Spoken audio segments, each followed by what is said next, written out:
Yes, real German-style soft pretzels are boiled or dipped in lye before they are baked. Lye, sodium hydroxide. Problem is, food-grade lye is hard to find and it's legit dangerous to work with. You get chemical burns. These pretzels I boiled in the next best thing, which is sodium carbonate, washing soda, which you can make very easily at home from plain old baking soda. I'll show you. Dough first. Any dough is fine, but this is mine. A cup of water, 237 mils, teaspoon of yeast, tablespoon of sugar, a tablespoon or two of melted butter or oil. Purists may get upset about the fat and the sugar, but I was raised on mall pretzels and I refuse to be sorry for who I am. A teaspoon of this kosher salt, that's not very much, but you want the dough to be under-seasoned because you're going to have the salt on top. Highly optional, but I've been using a teaspoon of baking powder in addition to the yeast just for some extra poof in the oven. I've seen a few German recipes call for that. Now I will just stir in as much bread flour as I can stir in with a spoon. I increasingly start all of my breads this way. It keeps your hands clean for the messiest part of bread making. No more pulling little dried sticky bits out of the hairs on your fingers. That's about as much as I can get in. I'll cover it with a wet towel and let it autolyze for about 20 minutes before proceeding. Meanwhile, baking soda, standard sodium bicarbonate. Just dump a bunch of it into a dry pan and turn the heat on high. It's time to boil the water out. Yes, there's water in there. See how it starts to clump as it heats? Sodium bicarbonate is not actually sodium bicarbonate. That's an old scientific misnomer that just stuck. Baking soda is actually sodium hydrogencarbonate, and when you get it hot, the hydrogen and oxygen form water and literally boil off, along with some carbon dioxide. Want to see? Just wait until it gets really hot and then shake the pan. Pretty cool, huh? Harold McGee famously suggested doing this for pretzels some years back, and he tells you to bake your baking soda in the oven for an hour, at least. But it only takes 15 minutes on the stove. It's super fun to watch, and you can monitor the process better. If you overcook this, it could start to break down into some less desirable compounds. You'll know exactly when it's done whenever you stop seeing little gas geysers. You shake the pan or stir it, and there's no visible signs of gas anymore. When that happens, you're done, and you can check by weighing it. If you really converted your baking soda into washing soda, then it should weigh a little less than 2/3 of its original weight. I started with 1 pound, 454 grams, and nailed it. Let that cool and try not to let it sit on your skin or get in your eyes or anything. It's mildly caustic. After 20 minutes, this dough has autolyzed, it's super stretchy and quite easy to knead now.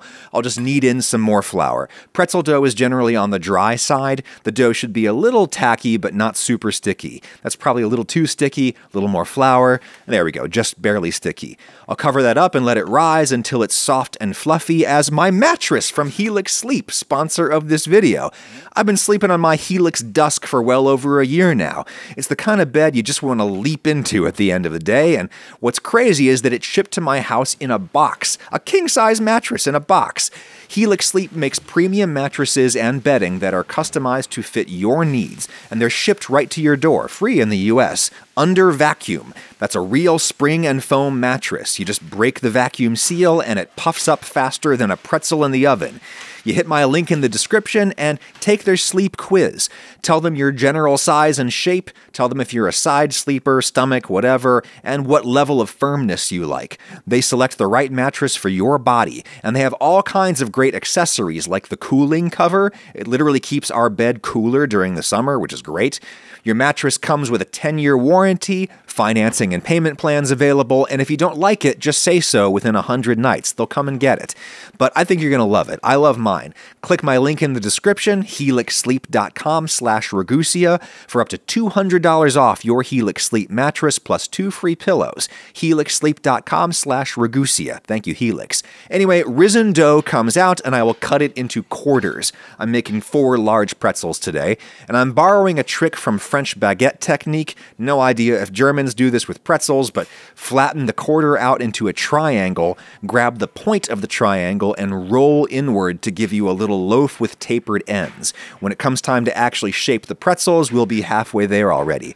Cover and let rise again, at least 20 or 30 minutes. That's enough time for the gluten to relax. Every time you work a dough like this, the gluten tenses up. You gotta wait until it's pliable again to shape out the pretzels. And I'm still working on this move, but the basic idea is you only only roll the outer ends. I'm trying for a shape that's more Swabian than Bavarian. The Swabian pretzels have thin little arms and fat bellies, which means each pretzel has a thick, fluffy part and thin, crispy parts. Heterogeneity. You roll the ends and leave the belly in the center alone.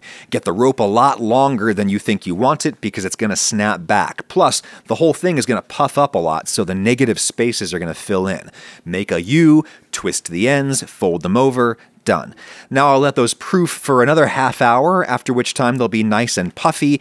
And if you want to make your life really easy, here's another non-traditional tip. Throw them in the freezer. Not until they're rock hard, but until they're firm enough to not fall apart during the boiling phase. Speaking of which, a wide, deep pan of water for boiling and a wide, deep bowl of water for rinsing. Heat on high, and into the pan goes as much of my washing soda as I can easily dissolve. The solution does not have to be fully saturated. Yes, pedants, I know fully saturated is technically redundant. You don't want any undissolved calcium carbonate grains hanging out in there because they could stick to the pretzel and they would taste bitter. You should see the water go clear after a couple of minutes of stirring. And here's why we cooked our baking soda. The solution has a pH of 11. That's less than the 13 you'd get with lye, but way more than the 8 you'd get with regular old baking soda. All this extra washing soda I can seal up tight in a non-reactive container and save. It's great for making pretzels and for making pretzels. The water does not have to be at a rolling boil, just real hot. Here's my nice firm pretzel, easy to work with, and in the bath it goes. The alkalinity and the heat alter the surface of the pretzel such that the Maillard reaction will proceed much faster in the oven. The pretzel will brown before the inside is overcooked and dry. It'll also get you that smooth, shiny surface that defines a pretzel to me. Now here's a step that you don't have to do if you use lye. You gotta rinse the pretzel in fresh water. Lye breaks down in the oven and you don't taste it, but the washing soda would taste bitter if you left it on the surface. I'll sprinkle on my salt right now while the pretzel is still wet. The moisture is what makes the salt stick. Some Germans use big chunky salts, some use fine salts. Use whatever you want. Next one in. This is so much easier when the pretzels are really cold. I highly recommend that. I get cosmetically better results when I boil these for like 10-15 seconds max. Any longer and they wrinkle up a lot more, they start to fall apart, no good. Wash off that washing soda. The washing soda solution is mildly caustic, but it's not like a lye bath. If you get this on your skin, it might feel kind of warm. You'd probably want to wash it off pretty soon, but it's not an instant chemical burn, not even close. Salt on, more salt than looks correct, because remember the pretzel is going to grow in the oven. Now, when people use lye, they often don't even bother heating the water. It's just a lukewarm bath. That's because the lye is much stronger and they can leave it on the surface because it breaks down in the oven. We need the extra boost of heat to get a similar level of browning. Some people also brush on egg wash onto the pretzel just for some extra browning help. I tried that and I got no noticeable benefit. It would help if you were just boiling these in baking soda, but the washing soda just does a better job and the egg is unnecessary.